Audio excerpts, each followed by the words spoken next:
দলে পইচা লয় বুলি টিকেট দিয়ে, দলেতো পইচা নলয়, পইচা লয় কোনে? এই নাম ল'লে আমাৰ দাড়ি কাটিংটো এনেকৈ থাকিব, কিন্তু আপোনাৰ ফুল দাড়ি মানে নপতা ফুকন আছে, নপতা ফুকন ইন এ চেঞ্চ কৈছোঁ, তেওঁৰ সমষ্টিৰ পৰা MLA হৈ আহি আছে, হয়তো কেতিয়াবা মন্ত্ৰীও আছিল, সেইকাৰণে তেওঁলোকে মানে এইটো ভাবি লয় মানে যে এইটো মোৰ পৈতৃক সম্পত্তি। যে অগপৰ পৰা কংগ্ৰেছলৈ কিয় গৈছিলে, আকৌ যদি অগপলৈ আহিব লগা হ'ল গৈছিলে কিয়? Count your life by smiles, not with the tears. Count your age by friends, not with the years. বেছিকেতো ফেচবুকে চোৱা যায়, হয় পলিটিকেল মানুহবোৰ ফেচবুকতে বেছি থকা যায় ন? হয় কিয়? ছ'চিয়েল মিডিয়াত বহুত হেল্প কৰিছে আৰু ছ'চিয়েল মিডিয়াৰ যোগেদি বহুত ভোট লাভ কৰা যেন পাইছে, কথাটো সঁচা নে? সঁচা। কংগ্ৰেছ দলত লবি ৰাজনীতিটো, অৰ্থ সৰ্বস্ব ৰাজনীতি, এই দুটাই বেছিকৈ গুৰুত্ব পায়। কলত কথা পতাতকৈ মেছেজ কৰি বেছি ভাল পাওঁ। তো আমি ভাবোঁ যে আমাৰ যদি আমি কোনোবা লিডাৰৰ লগত কথা পাতোঁ বা সেই লিডাৰজনে যদি আমাৰ সমনীয় হ'ব বিচাৰে বা আমাৰ লগত চলিব বিচাৰে, তো তেখেতে মেছেজৰ ৰিপ্লাই কৰিব লাগিব বা মেছেজৰ ভাল পাব লাগিব, কাৰণ আমি মেছেজ ভাল পাওঁ। কিন্তু বহুত মই নেতা দেখিছোঁ যে মেছেজ এভইডে কৰে, মেছেজ ভাল নাপায়, সিহঁতে কল ভাল পায়। আপুনি কি ক'ব সেইটোলৈ? তেওঁলোকে গান ভাল পায় নে নাই নাজানো, কিন্তু জুবিন গাৰ্গে গান গাই থাকিলে অনুষ্ঠানৰ কোনোবা এটা চুকত বোকাৰ সৃষ্টি কৰি সেই বোকাতে সাঁতুৰিও ভাল পায়। 100%। মানে কংগ্ৰেছৰ অলপ অহংকাৰ আছে অৱশ্যে, কোন গৈছে যাওক, ইমান কিয় খাতিৰ কৰিব লাগে, সেইটো আজিও আছে। কিন্তু আজিও আছে। তেওঁলোকে বিজেপিৰ লগত এলায়েন্স কৰি ইলেকশ্যন খেলিলে লোকসভা, যে এলায়েন্স কৰি খেলি আপোনালোকৰ কিমান সফলতা পাইছে, কিমান বিফলতা পাইছে, বা দুটা বস্তুৰে নিগেটিভ পজিটিভ থাকে, সেইখিনি আপুনি যদি কয় অকণমান। দাদাৰ মানে আপোনাৰ দেউতাকৰ এটা ভাল গুণ, এটা বেয়া গুণ আপুনি অন কেমেৰা ক'ব লাগে, এজ এ আপুনি ছোৱালী হয়, দেউতাকৰ ভাল গুণ আৰু বেয়া গুণ এটা কওক। যিহেতু আজি মামাই বনাব, বৰ্তাই বনাব, এনেকুৱা ধৰণৰ কথা, ল'ৰা ছোৱালীৰ কথাটো আজি দেউতাই বনাব, গতিকে আমি যাওঁ এদিন, সেইটো আমি যাম, আমিও টেষ্ট কৰিম কিমান টেষ্টি হয়। Welcome to non political podcast. ধন্যবাদ। কি খবৰ দাদা, ভালে আছে? আছোঁ, ভালে আছোঁ। বহুত দিন মূৰত আজি আপুনি আহিলে, থেংক ইউ ছ' মাছ। হয়, পডকাষ্ট গমে পাই, আমি বহুত কথা পাতোঁ পডকাষ্টত। আজিকালি এটা ট্ৰেণ্ডিং চলি আছে পডকাষ্ট, আপুনি চাইনে পডকাষ্ট? চাওঁ। এনেই বেছিকেতো ফেচবুকে চোৱা যায়। হয়, পলিটিকেল মানুহবোৰ ফেচবুকতে বেছি থকা যায় ন? হয়। কিয়? মানে ঘটনাটোকে আজিৰ যিটো মানে এৰা যুগ, এই যুগত ছ'চিয়েল মিডিয়াটো এটা ডাঙৰ ৰোল প্লে কৰা হৈছে, আৰু এইটো 2014 জেনেৰেল ইলেকশ্যনৰ পৰাই এইটো লাহে লাহে এটা ট্ৰেণ্ডলৈ পৰিণত হৈছে। গতিকে যিকোনো ধৰণৰ এক্টিভিটিছ বা প্ৰমোশ্যন কৰিব লাগিলে আৰু অপিনিয়ন বিল্ড আপ কৰিব লাগিলেও ছ'চিয়েল মিডিয়াটো খুব মানে আটাইতকৈ এতিয়া এফেক্টিভ আৰু ইজিলি এভেইলেবল এটা মাধ্যমলৈ পৰিণত হৈছে। মই আপোনাৰ এটা চাইছিলোঁ, এজন মানুহে কৈছিলে যে এইবাৰ 2024 যিটো লোকসভা ইলেকশ্যন, তাতে ছ'চিয়েল মিডিয়াত বহুত হেল্প কৰিছে আৰু ছ'চিয়েল মিডিয়াৰ যোগেদি বহুত ভোট লাভ কৰা যেন পাইছে, কথাটো সঁচা নে? সঁচা, সঁচা। বিভিন্ন বিষয় আৰু খুব সোনকালে আমি ভাবোঁ যে মানুহে কিমান ফ'ল' কৰিছে, কিন্তু দেখা গ'ল যে সাধাৰণ মানুহে ৰিয়েক্ট কৰে, ৰিয়েক্ট কৰিলে গম পোৱা যায় যে মানুহে চাইছে। তো আপুনি কওক, দল আপুনি প্ৰথমে আছিলে অগপত, তাৰপিছত আকৌ কংগ্ৰেছ, আকৌ অগপ। মই আপোনাক সুধিম যে অগপৰ পৰা কংগ্ৰেছলৈ কিয় গৈছিলে, আকৌ যদি অগপলৈ আহিব লগা হ'ল গৈছিলে কিয়? ৰাজনীতিত কেতিয়াবা কেতিয়াবা নিজৰ সিদ্ধান্তটোত মানুহ অচল আৰু অটল হৈও থাকিব নোৱাৰে। সক্ৰিয়ভাৱে ৰাজনীতি কৰা সকলে আমি অসম আন্দোলনৰ সময়ৰ পৰাই অসমৰ সমাজ জীৱনৰ লগত জড়িত আৰু সেই সূত্ৰে মই মোৰ ৰাজনীতিক আৰম্ভ কৰিছোঁ আঞ্চলিকতাবাদৰে। কিন্তু 2013 চনত সেই সময়ত অসম গণ পৰিষদ দলৰ যি নেতৃত্ব আছিল সেই নেতৃত্বৰ নিষ্ক্ৰিয় ভূমিকাৰ বাবে বা কেতবোৰ পক্ষপাতিত্বমূলক কাৰ্যকলাপৰ বাবেই আমি আচলতে দলটোৰ পৰা নিজকে আঁতৰাই লোৱাৰ সিদ্ধান্ত ল'ব লগা হ'ল আৰু 2013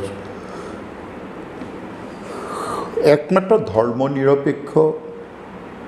এটা ৰাজনৈতিক দল বুলিয়েই কংগ্ৰেছলৈ গৈছিলোঁ, যিহেতু অসম গণ পৰিষদো এটা ধৰ্ম নিৰপেক্ষ ৰাজনৈতিক দল। কিন্তু দেখা গ'ল যে কংগ্ৰেছ দলতো তেওঁলোকৰ আভ্যন্তৰীণ গণতন্ত্ৰ নাই। ক্ষমতাত 2014 পৰা আঁতৰি থকাৰ পিছতো ৰাইজে তেওঁলোকক সেই মৰ্যাদা প্ৰদান নকৰাৰ পিছতো দলটোৰ আভ্যন্তৰীণ যিটো সংস্কাৰৰ প্ৰয়োজন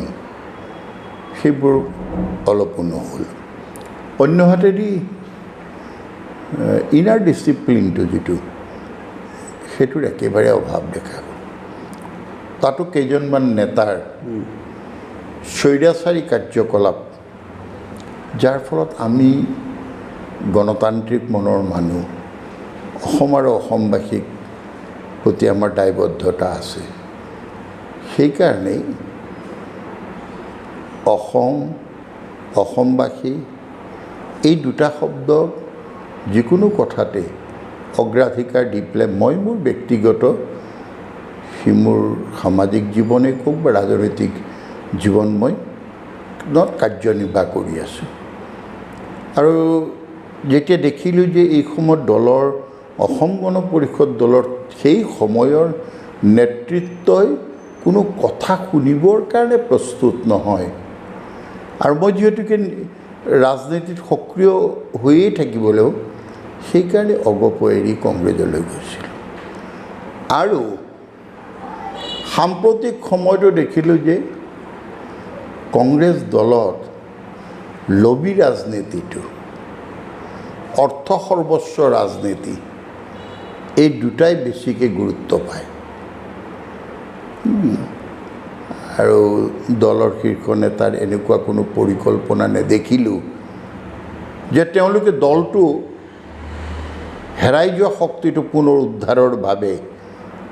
কিবা পৰিকল্পনা আছে। আৰু মই এৰি যোৱা ঘৰখনৰ বৰ্তমানৰ নেতৃত্ব সন্মানীয় অতুল বৰা ডাঙৰীয়া, কেশৱ মহন্ত ডাঙৰীয়াই তেওঁলোকে দায়িত্ব লোৱাৰ পিছতে আমাক ঘৰলৈ উভতি যোৱাৰ আহ্বানো জনাইছিল আৰু অৱশেষত সামগ্ৰিকভাৱে দেখিলোঁ যে দুই এটা কথাত অসমৰ মানুহৰ ক'ৰবাত অসন্তুষ্টি বা আপত্তি থাকিলেও এই কথাটো সকলোৱে স্বীকাৰ কৰে যে বৰ্তমান ৰাজ্যখনক নেতৃত্ব দি থকা অসমৰ মুখ্যমন্ত্ৰীগৰাকী এগৰাকী দক্ষ ৰাজনীতিক, এক গতিশীল ভূমিকা তেওঁৰ আছে। এই সকলোবিলাক মিলিয়েই মই পুনৰ অসম গণ পৰিষদলৈ উভতি আহিলোঁ। মই আপোনাক সুধোঁ এতিয়া যে যিটো বস্তু আপুনি কংগ্ৰেছত পোৱা নাই, আপুনি ভাবেনে সেই বস্তুটো আপুনি অগপৰ পৰা পাব বুলি বা আপোনাৰ আশা আছে এইটো? অসম গণ পৰিষদ দলত মই 2004 চনত যোগদান কৰিয়েই, পলিটিকেল পাৰ্টিত এজন মানুহে যোগদান কৰে কিবা পলিটিকেল এটা হেৰিৰ কাৰণে। ঠিক 2004 চনত মই লোকসভাৰ নিৰ্বাচনত মোক প্ৰাৰ্থিত্ব দিছিল মঙলদৈ লোকসভাৰ পৰা। মই প্ৰতিনিধিত্ব কৰিছিলোঁ। মাত্ৰ 14টা দিনৰ ভিতৰত মই যথেষ্ট শক্তিশালীভাৱে প্ৰতিদ্বন্দ্বিতা কৰিবলৈ সক্ষম হৈছিলোঁ। অৱশ্যে জয়লাভ কৰিব নোৱাৰিলোঁ। তাৰপিছত দলৰ বিভিন্ন দায়িত্বত মই কাৰ্যনিৰ্বাহ কৰিছিলোঁ। 2011 চনত পুনৰ মোৰ ঢেকীয়াজুলি বিধানসভা সমষ্টিৰ পৰা প্ৰতিদ্বন্দ্বিতা কৰিবলৈ সুযোগ দিয়া হৈছিল কিন্তু সেই সময়তো অন্তদলীয় কেতবোৰ সংঘাত আছিল যি নহওক মই সেইবাৰো মই সফল হ'ব নোৱাৰিলোঁ কিন্তু দলে মোক যে মৰ্যাদা দিছিল মৰম দিছিল সেইটোৰ ভিত্তিতে মই নিশ্চিত যে অসম গণ পৰিষদ দলৰ মজিয়াত মই মুক্ত মনে স্বাধীনভাৱে মই কাৰ্যনিৰ্বাহ কৰিব পাৰিম মই আপোনাক সোধোঁ যে আজিৰ দিনতো মানুহ অলপ বয়স হৈ যোৱাৰ পিছতে ছ'চিয়েল মিডিয়া প্লাছ কল হোৱাটছআপ মেছেজ আপুনি আজিও কেনেকৈ এক্টিভ থাকিব পাৰে অকণমান জানিব বিচাৰোঁ মই আগতে ঠিক কৰি কৈছোঁ মানে মই এটা কথাত বিশ্বাস কৰোঁ count your life by smiles not with the tears count your age by friends not with the years মই সেই মূল্যৱান কথাটোকে বিশ্বাস কৰোঁ আৰু ছাত্ৰাৱস্থাৰ পৰাই মানে এটা কেৰিয়াৰ গঢ়াৰ মানসিকতা মাজে মাজে গঢ় লৈছিল যদিও স্বদেশ আৰু স্বজাতিৰ প্ৰতি বেছি আকৰ্ষণ আছিল আৰু সেই আকৰ্ষণে আমাক এগৰাকী ব্যুৰক্ৰেট হোৱাৰ সলনি এগৰাকী সমাজ সেৱকলৈ পৰিণত কৰিলে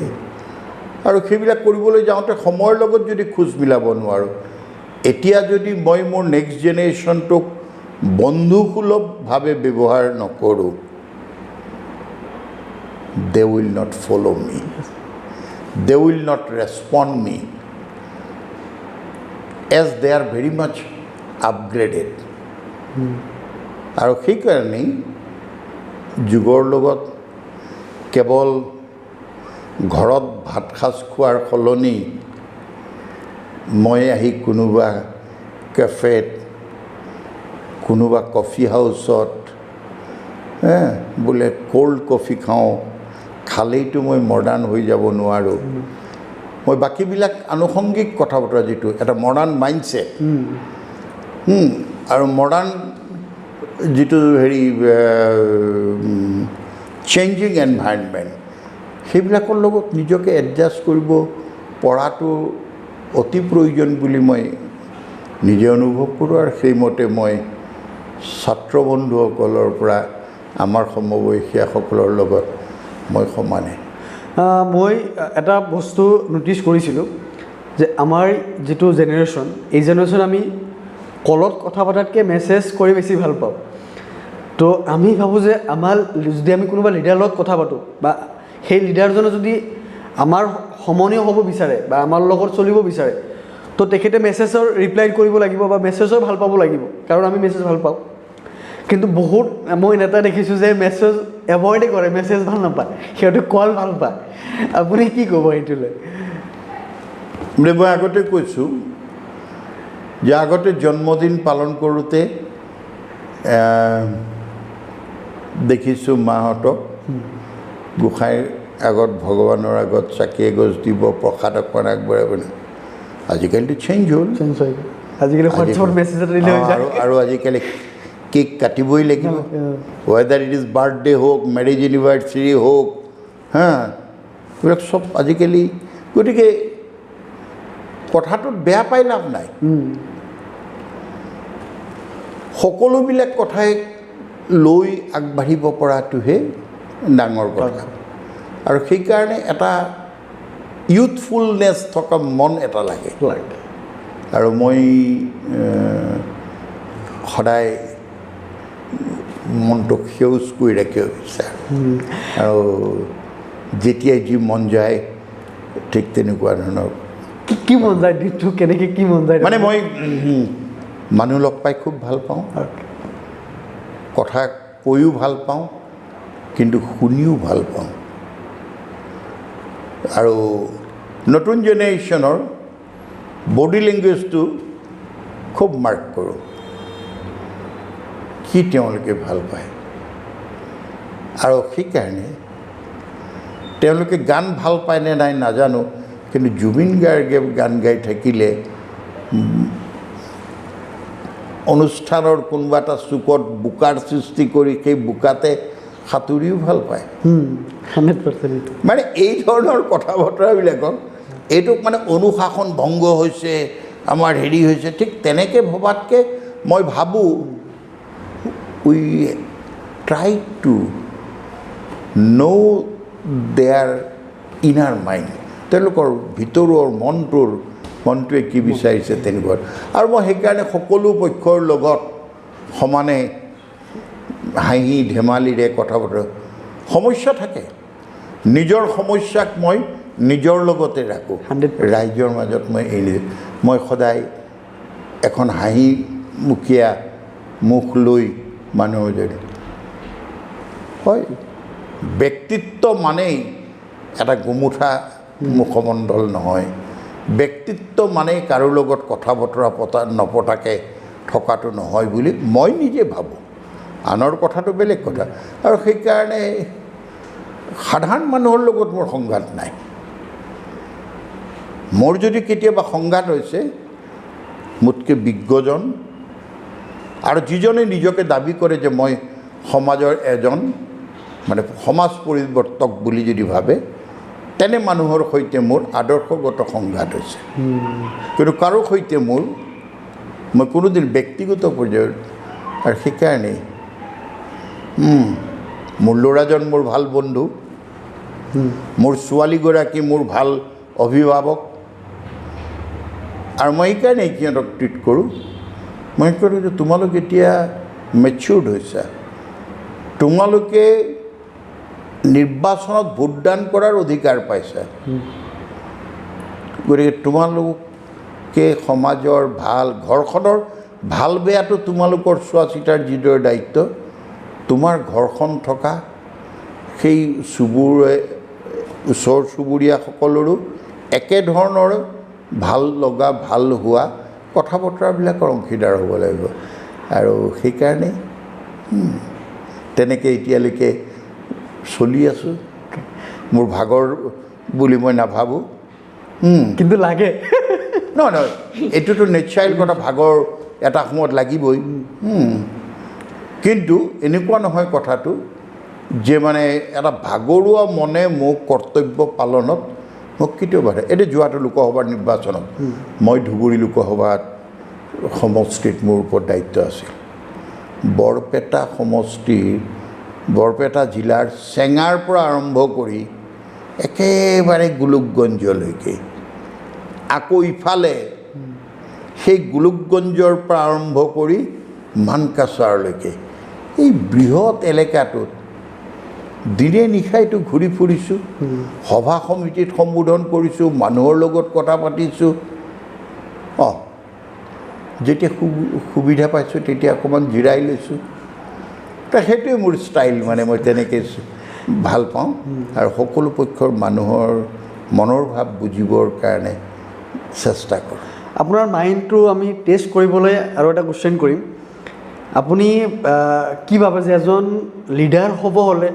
তিনিটা কি গুণ থাকিব লাগে আপোনাৰ মতে প্ৰথম কথা তেওঁ বিনয়ী হোৱা উচিত নিৰহংকাৰী মানে অহংকাৰ তেওঁৰ থাকিব নালাগে বডি লেংগুৱেজত আত্মভিমান মানে অহংকাৰ নহয় মোৰ অহংকাৰ হৈছে মই নিজৰ সৈতে যুঁজাটো মোৰ অহংকাৰ আনৰ বাবে এটা বেয়া লগা বিষয় হ'ব নোৱাৰে আৰু মই সেইটো এটা ভাবোঁ মানুহৰ লগত বিনয়ী ভাৱেৰে ধৈৰ্যশীল কথা বতৰা আৰু আচৰণটো আটাইতকৈ ডাঙৰ কথা আমি সেইকেইটা কথাৰ লগতে এটা পৰিস্ফুট জীৱনো লাগে ট্ৰেন্সপাৰেণ্ট লাইফ যিটো বুলি কয় মানুহে বহুবিলাক কথাই মানি লয় আজিকালি আৰু সেইটো মানুহক ভাবি ল'ব পৰাকৈ আমি এৰি দিব পৰাটোৱেই হৈছে আমাৰ বিশেষত্ব আপুনি এটা ইণ্টাৰভিউত কৈছিলে যদি কংগ্ৰেছত কোনোবা বিধায়ক হ'ব বিচাৰে পইচা দি টিকেট কিনিব লাগিব কথাটো কৈছিলে হয় আপোনাৰ পইচা নাই কাৰণে আপুনি বিধায়ক হ'ব পৰা নাছিলে কথাটো সঁচা 100% হয় সঁচা আৰু 2021 চনত মই কংগ্ৰেছ দলে য'ত কংগ্ৰেছ দলৰ কোনো সঠিক মানে নেতৃত্ব দিয়া মানুহ নাছিলে মই তেজপুৰ বিধানসভা সমষ্টিৰ পৰা মই প্ৰাৰ্থিত্ব বিচাৰি তাত কাম কাজ কৰিলোঁ ক'ভিডৰ সময়ৰ পৰা আৰম্ভ কৰি যিহেতুকে মোৰ ভোট কেন্দ্ৰ আৰু মানে মোৰ থকা ঘৰ ঢেকীয়াজুলি আৰু তেজপুৰৰ মাজত ব্যৱধানেই নাছিল কিন্তু দলে টকাৰ বিনিময়ত এনেকুৱা এজন মানুহক টিকট দিলে যাক তেজপুৰৰ মানুহে চিনিয়ে নাপায় তাৰ লগত দলৰ মানুহৰ কোনো সম্পৰ্কই নাই আৰু বহুত উদাহৰণ আছে মই যেতিয়া যিহেতুকে সেই সময়ত তাৰপিছতো মই দল কৰিছোঁ কিন্তু শেহতীয়াকৈ দলটোত মানে দেখিলোঁ এওঁলোকৰ সেই আকৌ অৰ্থ সৰ্বস্ব কথা বতৰাই গা কৰি উঠিছে মই আপোনাক সোধোঁ যে দলে পইচা লয় বুলি টিকেট দিয়ে দলেতো পইচা নলয় পইচা লয় কোনে নহয় মানে এইটো দলে বুলিয়ে ক'ব লাগিব এতিয়া ধৰক দলৰ শীৰ্ষ নেতা যিসকলৰ এটা ৰিকমেণ্ডেশ্যনত এজন প্ৰাৰ্থী হ'ব পাৰে আৰু কংগ্ৰেছ দল এটা ৰাষ্ট্ৰীয় দল গতিকে দিল্লীৱালা নেতা আহে ইয়াত হৰেক মালৰ বেপাৰীৰ দৰে আহি পেলাই তেওঁলোকে বজাৰখন মেলি দিয়ে প্ৰথমতে খুব নিয়ম শৃংখলাৰ কথা কয় আপকো টিকেট ঢুণ্ডকে নিহি আনা পড়েগা বুলি ক'ব तर बुझी पाब लगे जो मैंने मुझे टिकेट देने वाला को ढूंढना पड़ेगा और तार पिছত আকৌ পাৰ্টিটোত একাংশ নপটা ফুকন আছে নপটা ফুকন ইন এ সেন্স কৈছোঁ তেওঁৰ সমষ্টিৰ পৰা MLA হৈ আহি আছে হয়তো কেতিয়াবা মন্ত্ৰীও আছিল সেইকাৰণে তেওঁলোকে মানে এইটো ভাবি লয় মানে যে এইটো মোৰ পৈতৃক সম্পত্তি মই যাক বিচাৰিম কিহে পাব টিকট এইবিলাকৰ প্ৰভাৱ আছে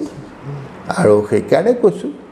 মইতো ৰাজহুৱাকৈ কৈছোঁ কোনোবাই মোকতো প্ৰত্যাহ্বান জনাব পৰা নাই যে হয় টিকটৰ বিনিময়ত পইচাৰ বিনিময়ত আমি টিকট দিয়া নাই বুলি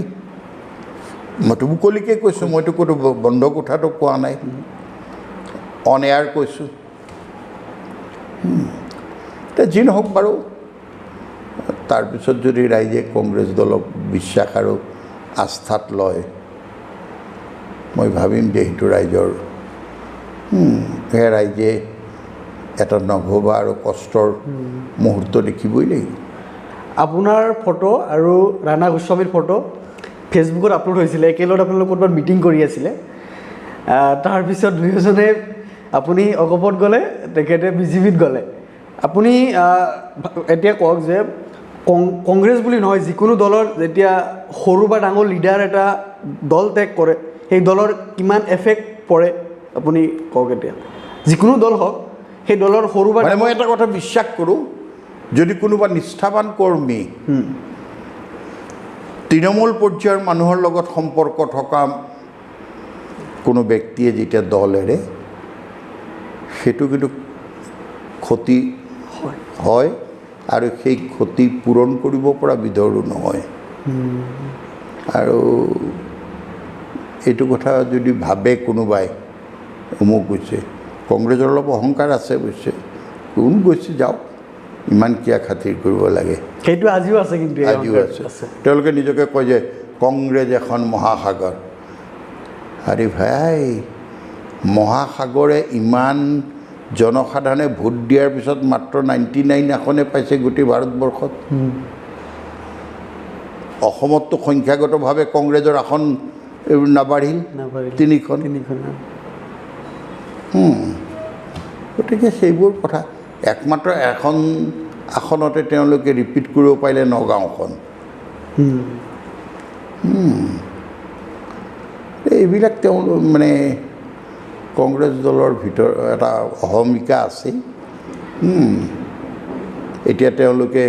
তিনিখন মানে যোৰহাট জিকি পেলাই তেওঁলোকে এনেকুৱা এটা ভাবিছে যে অসম 14খন আসনে জিকি গ'লোঁ বুলি সময় বৰ নিষ্ঠুৰ সময়ে কাক কলৈ লৈ যায় কোনেও নেজানে এসময়ৰ বহুত প্ৰতাপী মানুহ ৰাজনৈতিক ক্ষেত্ৰত যাৰ নাম উচ্চাৰণ কৰিবলৈকো মানুহে ভয় কৰিছিল যি কেতিয়াবা ৰাজনীতিৰ পৰা জগতখনৰ পৰা আঁতৰি যাব বুলিও কোনো ভবা নাছিল, তেনে বহু নেতা এতিয়া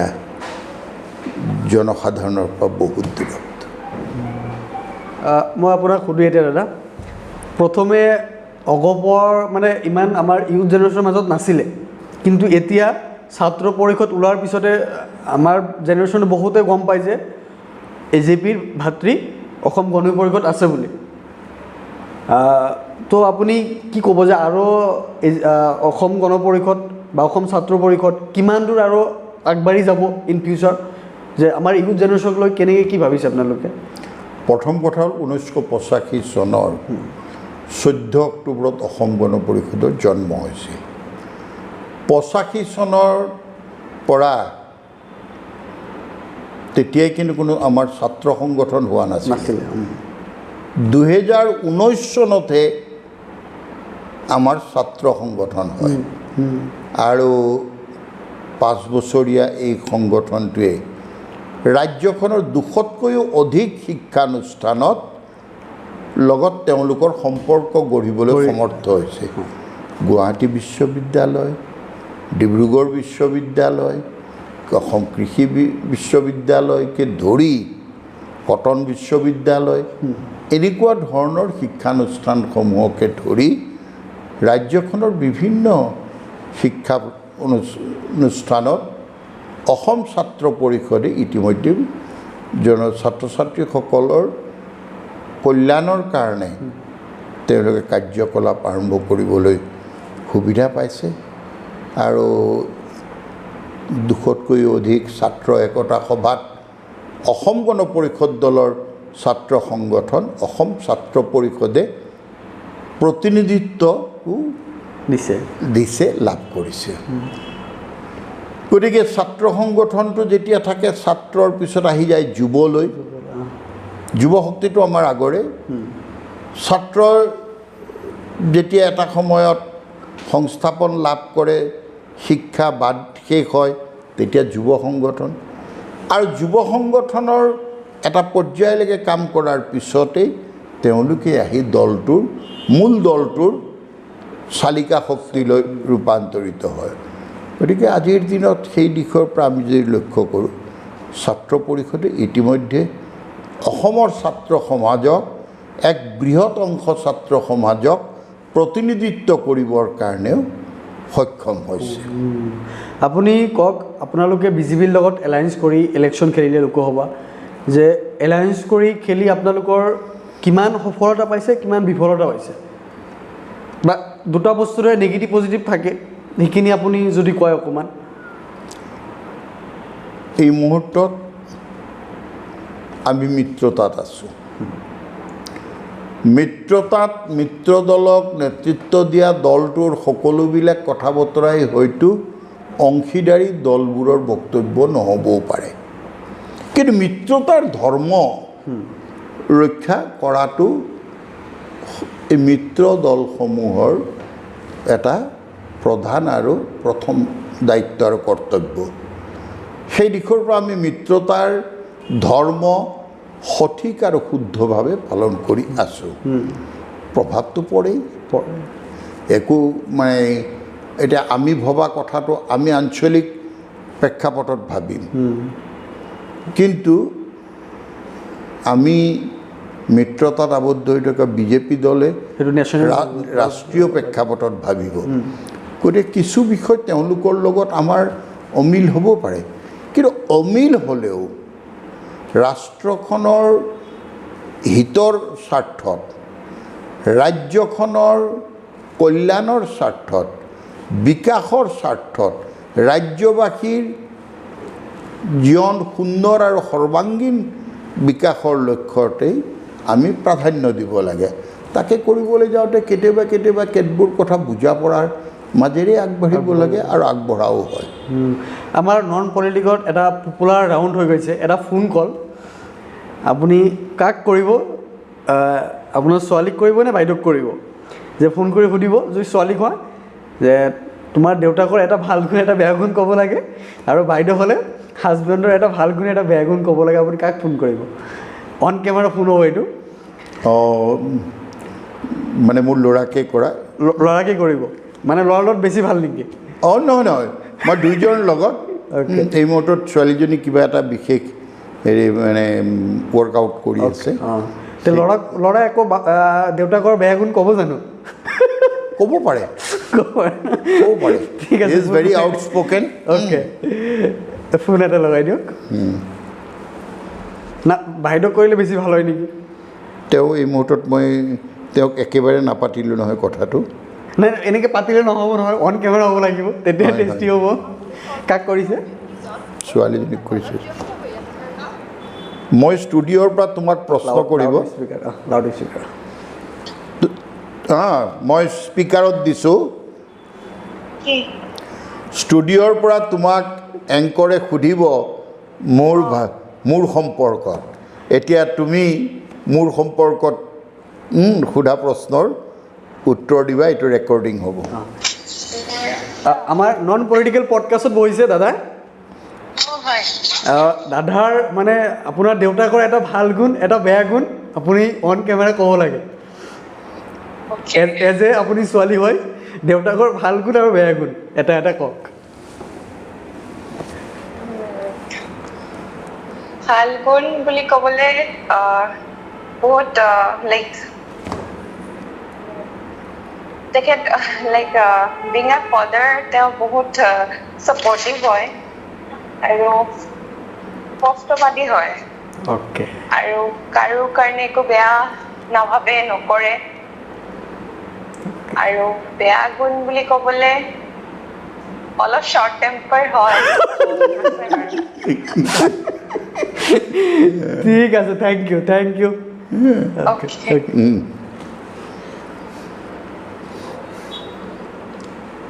আপোনাৰ সঁচাকৈ শ্বৰ্ট টেম্পাৰ নেকি অকণমান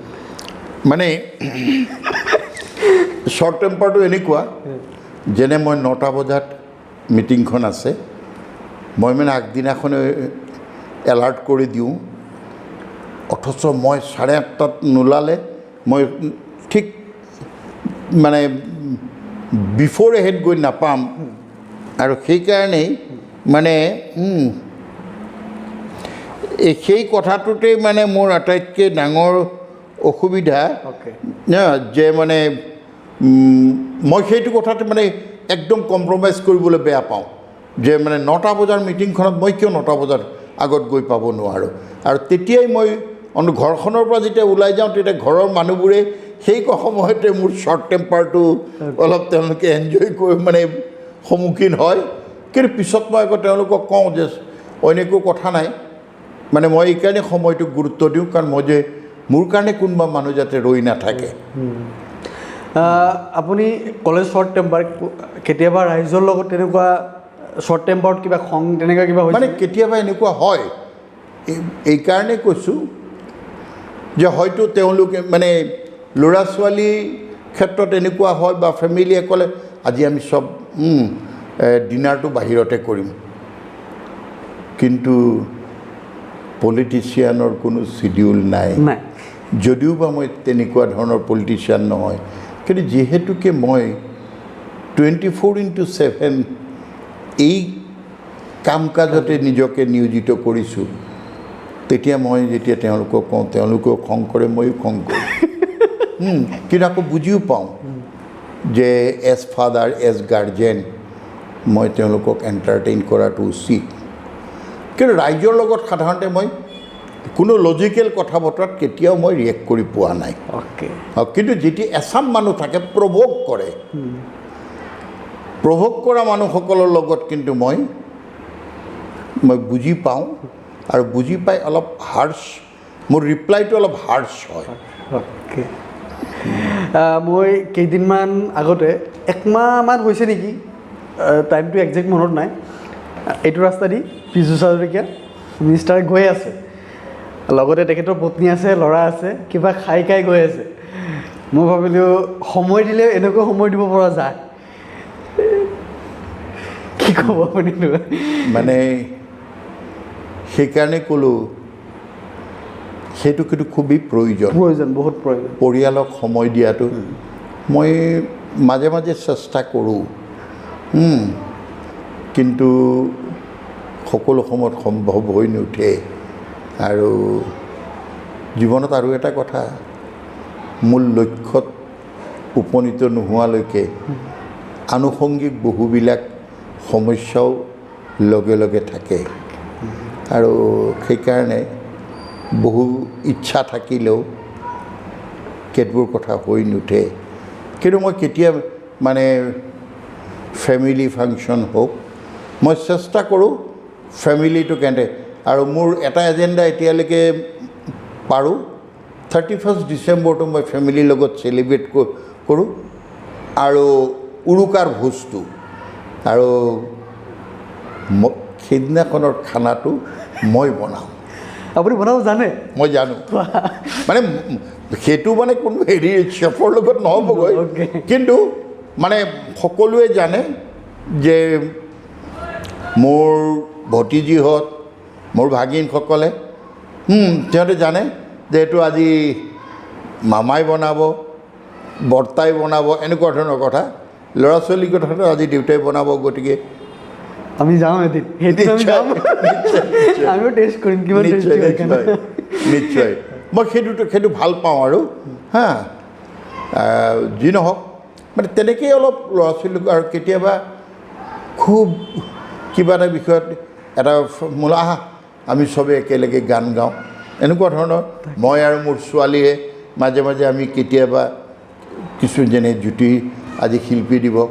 মোলা আহা মা আজি আমি এটা গান গাওঁ মানে এনেকুৱা ধৰণৰ হেৰি কৰি কেতিয়াবা নিজে নিজে মই ল'ৰাটোক মাতি আনো এটা কবিতা আবৃত্তি কৰিম কৈ আছিলে অলপ আগতে যে মানে 24 ঘণ্টাই মানে আপুনি ৰাজনীতিৰ লগতে জড়িত ৰাজনীতিৰ কাম কাজ কৰি থাকে 24/7 আপুনি ভাবেনে যে এটা সময়ৰ পিছতে মই ৰাজনীতিক এৰিম বা আপুনি কি ভাবে যে এটা সময়ৰ পিছতে এৰিম বুলি তেনেকুৱা তাৰমানে মই এনেকুৱা কথা সৰুতে বিহু গাইছিলোঁ লগৰ ল'ৰাৰ লগত একেলগে হুঁচৰি গাবলৈকো গৈছিলোঁ তাৰপিছত সেই বিহু মানে এটা সময়ত আহি নিজৰ ঠাইখনত অনুষ্ঠিত হোৱা কেন্দ্ৰীয় পৰ্যায়ৰ বিহু মেলাক নেতৃত্ব দিছিলোঁ এটা সময়ত বিহুৰ অনুষ্ঠানসমূহত মই যেতিয়া জাতীয়তাবাদী যুৱ ছাত্ৰ পৰিষদৰ দায়িত্বত আছিলোঁ বা অসম গণ পৰিষদৰ মোৰ ইয়াৰ আগৰ কাৰ্যকালটোৰ বিহু মেলাসমূহলৈ মাতে তালৈকে যাওঁ ৰাইজক দুআষাৰ সম্বোধন কৰোঁ কেতিয়াবা দুই এফাকি বিহু গাওঁ কেতিয়াবা ঈদ মেহফিলত মাতে তালৈকো যাওঁ শংকৰ গুৰুজনাৰ জন্মোৎসৱত মাতে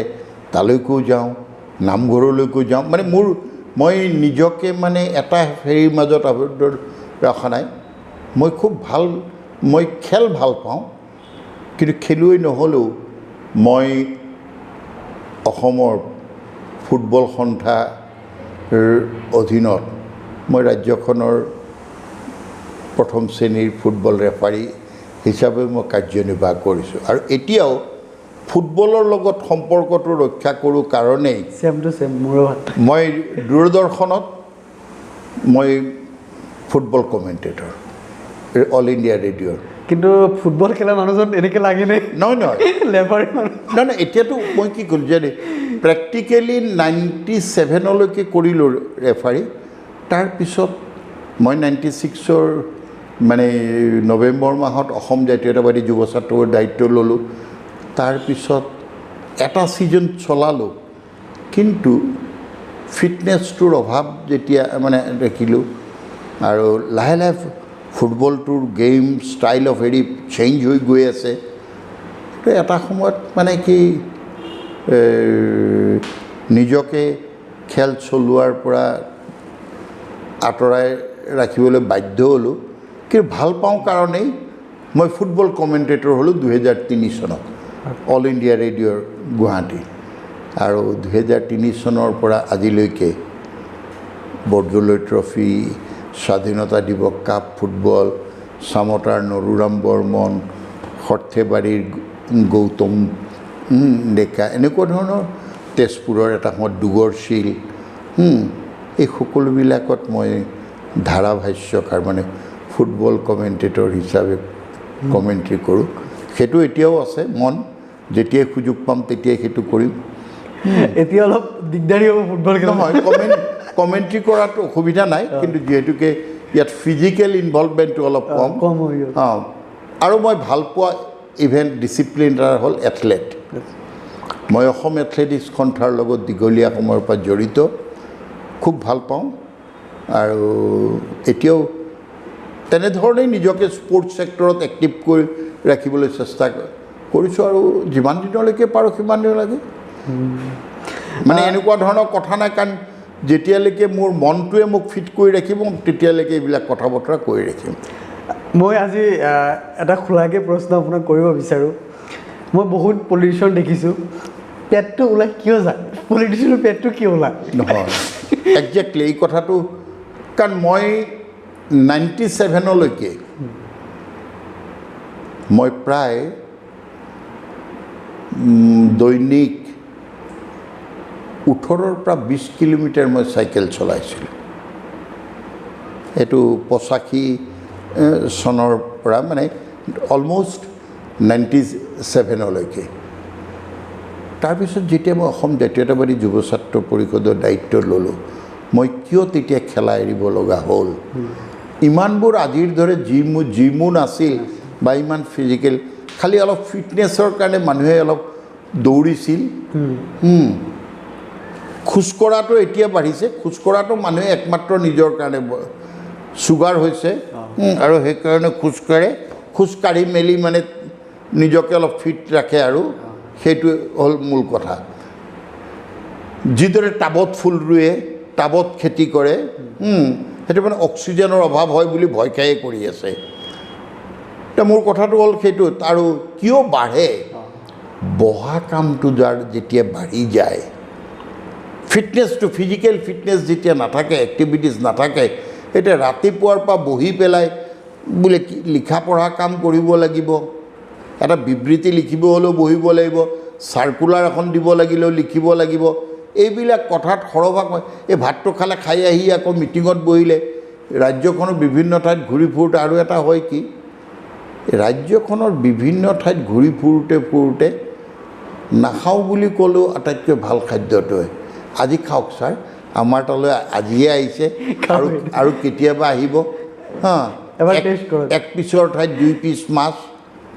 দুটুকুৰ মানে 3-4 টুকুৰ মাংসটো দিয়েই তাৰপিছত আৰু এজন আহি ওলাব নাই ছাৰ আৰু দুটুকুৰ দিছোঁ তাৰপিছত ভাত অকণমান দিব বেছিকৈ ছাৰ অকণমান লওক আৰু নহ'লে বেয়া পাম আৰু সেই বেয়া পাম শব্দটোত গুৰুত্ব দিওঁতে এইবোৰ বাঢ়ি যায় আৰু খাদ্যৰ গুণাগুণতকৈ আতিথ্যতা যিটো মানুহক হস্পিটেলিটিয়ে বেছি আকৰ্ষণ কৰে মোৰো সেইটোৱেই কথা মই এইটো প্ৰথমে সুধিব লাগিছিল কুৱেশ্যনটো আপুনি বেয়া পায় নাজানো বাট এতিয়া সুধোঁ AJPৰ নাম ল'লে আমাৰ দাড়ি কাটিংটো এনেকৈ থাকিব কিন্তু আপোনাৰ ফুল দাড়ি মানে এই দাড়িখিনিৰ লগত মই কিয় জানো ক'ব নোৱাৰাকৈ উইথ ফুল বিয়াৰ্ড ফেচ মোৰ খুব মানে পচন্দ আছিল অসম গণ পৰিষদ অসম চুক্তি হোৱাৰ পিছত ক'লে এতিয়াতো আন্দোলনৰ ফল পালোঁ আমি তই দাড়িখিনি কাট আৰু এনেকৈ কিন্তু সঁচা অৰ্থত ক'বলৈ গ'লে মই মোৰ ইচ্ছামতেহে কাৰ্যনিৰ্বাহ কৰি ভাল পাওঁ আৰু এতিয়ালৈকে তেনেকৈ চলি আছে আপোনাৰ এইটো লুকছত কিন্তু ধুনীয়া এটা কিউটনেছ আহে এইটোত ইমান কিন্তু নাহিব এইটো বহুত এটা কিউটনেছ আহে মানে মনটোক সদায় নিৰহংকাৰী পবিত্ৰ আৰু সকলোৰে আশীৰ্বাদ লাভ কৰিব পৰাকৈ মই ধৰি ৰাখিব বিচাৰোঁ হয়তো সেইটো এটা কথা মই কোনোবা সুধিলে আপুনি আকৌ যে ঘূৰি আহিল অসম গণ পৰিষদলৈ আপুনি কি দিব কি পাব মোৰ আবাহনো নাই বিসৰ্জনো নাই মই খং ৰাগ ক্ষোভ মান অভিমানত এৰি যোৱা ঘৰখনলৈ আকৌ পুনৰ উভতি আহিছোঁ ইয়াত পোৱা নোপোৱাৰ হিচাপ মই নকৰোঁ আপুনি লাষ্ট আমাৰ ভিউৱাৰ্ছক কি মেছেজ দিব আমাৰ পডকাষ্ট এণ্ডিঙতে প্ৰথম কথা পডকাষ্টৰ যিসকল দৰ্শক আছে তেখেতসকললৈ আহ্বান থাকিব যে এটা সঁচা সংবাদ মাধ্যম হিচাপে নন পলিটিকেল এই অৰ্গেনাইজেশ্যনটোক তেওঁলোকে মৰম কৰক, আশীৰ্বাদ দিয়ক আৰু য'ত প্ৰয়োজন তাত সমালোচনা কৰি তেওঁলোকক সঠিক পথত ৰখাৰ দায়িত্ব লওক। অন্যহাতেদি আমাৰ সকলো কথাই যে শ্ৰোতা দৰ্শকৰ ভাল লাগিব তেনেকুৱা নহয়। কেতবোৰ মানুহে সমালোচনা কৰে ছ'চিয়েল মিডিয়াৰ ঐ তৈ সম্বোধনেৰে, আচলতে সেইটো বিকৃত মনৰ পৰিচায়ক। মই দুটামান কথা ফ'ল' কৰোঁ। আজিকালি কোনোবাই ক'ব আপুনি তাৰমানে হিন্দুত্ব বা এনেকুৱা ধৰণৰ কথা কৈ দিয়ে আজিকালি মানুহবোৰে। মই বিভীষণ বুলি যে কয়, এওঁ ঘৰ শত্ৰু বিভীষণ, মই আকৌ সেই কথাটোকো ভাবোঁ বিভীষণেতো নিজৰ কাৰণে এনেধৰণৰ অপবাদ লোৱা নাছিলে। জ্যেষ্ঠ ভাতৃ, অগাধ জ্ঞানৰ অধিকাৰী ৰাৱণে যেতিয়া পৰস্ত্ৰী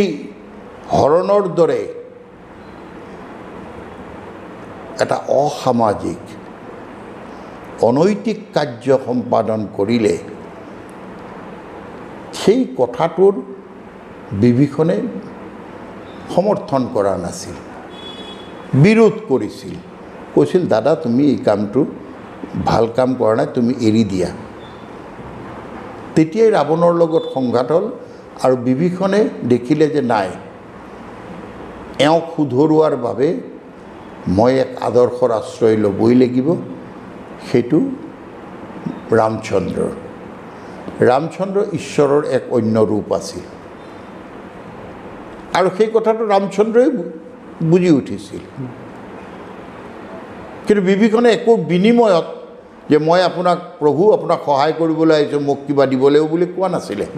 গতিকে বিভীষণক আমি কিয় বেয়া ধৰণে অংকিত কৰিম? আকৌ ৰামচন্দ্ৰই জানিছিল যে শাস্ত্ৰ জ্ঞান পাণ্ডিত্যৰ ক্ষেত্ৰত ৰাৱণ বহুত ওপৰত আছিল আৰু সেইকাৰণেই ৰাৱণ শয্যাগত অৱস্থাত থকা, যেতিয়া সৰসজ্যাত আছিল, তেতিয়া ভাতৃ লক্ষ্মণক ৰামচন্দ্ৰই কৈছিল, ভ্ৰাতা তুমি যদি ৰাজনীতিৰ জ্ঞান ল'ব লাগে তুমি ৰাৱণৰ ওচৰলৈ যোৱা, গৈ তেওঁৰ পৰা তুমি জ্ঞান আহৰণ কৰা। এনেকুৱা ধৰণৰ কথা বতৰাবিলাক মই অলপ নিজৰ লগত জড়িত কৰি ৰাখিব বিচাৰোঁ। কিমান দূৰ সফল হৈছোঁ, কিমান দূৰ ব্যৰ্থ হৈছোঁ মই নাজানো, কিন্তু মোক সমালোচনা কৰক শালীনতাৰ মাজেৰে।